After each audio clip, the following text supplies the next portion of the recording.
Gedung megah, jalan raya super lebar, stadion raksasa. Tapi kosong. Tidak ada kehidupan, tidak ada keramaian, tidak ada hasil sesuai janji awal. Di berbagai belahan dunia, ada proyek-proyek raksasa yang dibangun dengan ambisi luar biasa besar. Mereka dirancang untuk menjadi simbol kejayaan. Tapi yang tersisa hari ini justru sunyi dan kerugian yang tidak sedikit. Beberapa bahkan dijuluki kota hantu modern. Dan inilah 10 megaproyek termahal di dunia yang berakhir gagal total. Di dunia ini, ambisi manusia seringkali melampaui realita. Pemerintah, pengembang, bahkan negara besar berlomba membangun sesuatu yang spektakuler. Kota baru, bandara internasional, stadion ikonik, gedung tertinggi di dunia. Harapannya satu, prestis, pertumbuhan ekonomi, dan sejarah. Tapi kenyataan tidak selalu seindah presentasi awal. Di video kali ini, kita akan membahas 10 megaproyek mahal dari berbagai negara yang justru berakhir sepi, terbengkalai, atau tidak sesuai harapan.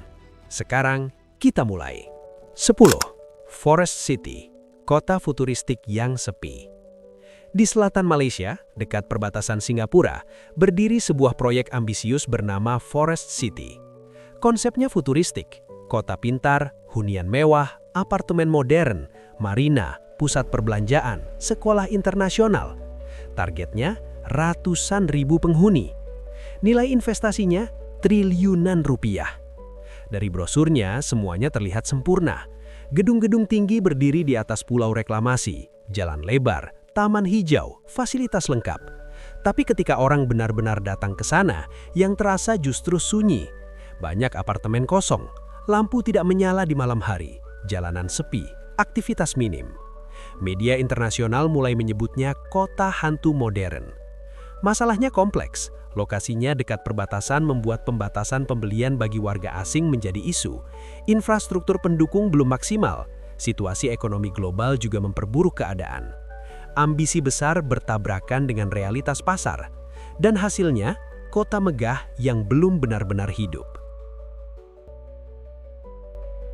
9. Ryugyong Hotel, pencakar langit yang membeku dalam waktu. Di ibu kota Korea Utara, Pyongyang, berdiri bangunan setinggi lebih dari 300 meter berbentuk piramida raksasa. Namanya Ryugyong Hotel. Pembangunannya dimulai tahun 1987.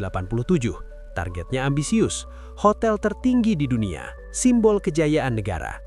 Tapi krisis ekonomi menghantam, teknologi terbatas, dana tersendat, konstruksi berhenti. Selama lebih dari 2 dekade, bangunan ini hanya menjadi siluet beton kosong di langit Pyongyang, tanpa jendela sempurna, tanpa tamu, tanpa kehidupan. Julukannya muncul, hotel hantu terbesar di dunia. Meski bagian luarnya sempat diperbaiki, bangunan ini tetap menjadi simbol proyek ambisius yang tidak pernah benar-benar mencapai tujuannya. Megah dari jauh, sunyi dari dekat. 8. Venue Olympics 2004 Summer Olympics, euforia yang cepat padam. Tahun 2004, Yunani menjadi pusat perhatian dunia. Athens menjadi tuan rumah Olimpiade. Stadion baru dibangun, arena olahraga modern berdiri, infrastruktur diperluas. Biayanya miliaran dolar. Selama beberapa minggu, semuanya terlihat sempurna. Atlet dari seluruh dunia hadir, sorakan penonton menggema. Tapi setelah api Olimpiade padam, masalah muncul. Banyak stadion jarang digunakan, biaya perawatan sangat tinggi, tidak ada rencana jangka panjang yang matang. Beberapa fasilitas mulai rusak, cat mengelupas, kursi kosong berdebu. Yang awalnya simbol kebanggaan nasional berubah menjadi beban finansial. Euforia itu singkat, hutangnya panjang. 7. Olympic Stadium Montreal, stadion yang membebani puluhan tahun. Saat 1976 Summer Olympics digelar di Montreal, Montreal ingin tampil megah. Stadion Olimpiade dibangun dengan desain futuristik dan atap unik. Awalnya dijanjikan selesai cepat dan sesuai anggaran, tapi biaya membengkak berkali lipat gali. Masalah teknis muncul, kontroversi politik memperkeruh suasana. Setelah Olimpiade selesai, stadion ini tidak digunakan secara maksimal. Biaya perawatan tinggi, pendapatan tidak sebanding. Butuh puluhan tahun bagi kota ini untuk melunasi hutangnya. Stadionnya masih berdiri, tapi ceritanya menjadi pelajaran mahal. 6. Interstate H3, jalan indah yang kontroversial. Di Pulau Oahu, Hawaii, dibangun jalan tol yang membelah pegunungan hijau tropis. Secara teknis, proyek ini luar biasa. Terowongan panjang, jembatan tinggi, pemandangan spektakuler. Tapi biaya per kilometernya menjadi salah satu yang termahal di dunia. Protes lingkungan muncul. Aktivis menentang pembukaan lahan. Prosesnya panjang dan penuh drama hukum. Secara fisik berhasil, namun secara manajemen biaya dan dampak sosial, banyak yang menganggapnya kegagalan perencanaan. Indah dipandang, mahal dibayar. 5. Southorn Unique Tower, menara hantu di Bangkok. Di tengah Bangkok berdiri gedung 49 lantai yang tak pernah selesai. Awalnya dirancang sebagai kondominium mewah pada tahun 1990-an. Lalu krisis finansial Asia 1997 datang. Dana berhenti, proyek dihentikan. Bangunan dibiarkan setengah jadi, tanpa kaca sempurna, tanpa penghuni. Kini dikenal sebagai Ghost Tower. Banyak penjelajah urban datang hanya untuk melihat simbol ambisi yang runtuh oleh krisis ekonomi. 4.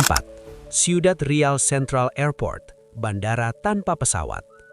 Bandara ini dibangun dengan mimpi menjadi pusat penerbangan internasional Spanyol. Landasan panjang, terminal luas, fasilitas modern. Tapi penumpang tidak datang, maskapai mundur, rute minim. Dalam beberapa tahun, bandara ini bangkrut. Terminal megahnya kosong, suara pengumuman jarang terdengar. Bandara tanpa lalu lintas. 3. Mudurnu dan proyek Burj Al Babas, kastil dongeng yang kosong. Ratusan rumah bergaya kastil berdiri berjajar di pegunungan Turki. Proyek ini menargetkan pembeli kelas atas internasional. Desainnya seperti negeri dongeng. Namun krisis ekonomi dan kebangkrutan pengembang menghentikan semuanya. Kini ratusan kastil berdiri tanpa penghuni, cantik untuk difoto, sepi untuk ditinggali. 2. Tianducheng, Paris mini yang terlalu sepi. Di China, tepatnya di provinsi Zhejiang, berdiri sebuah kota yang dibuat untuk menghadirkan suasana romantis khas Eropa. Namanya Tianducheng. Di tengah kota ini berdiri replika Eiffel Tower setinggi 108 meter. Proyek ini awalnya dirancang untuk menampung puluhan ribu penduduk, hunian modern, lingkungan tertata, fasilitas lengkap.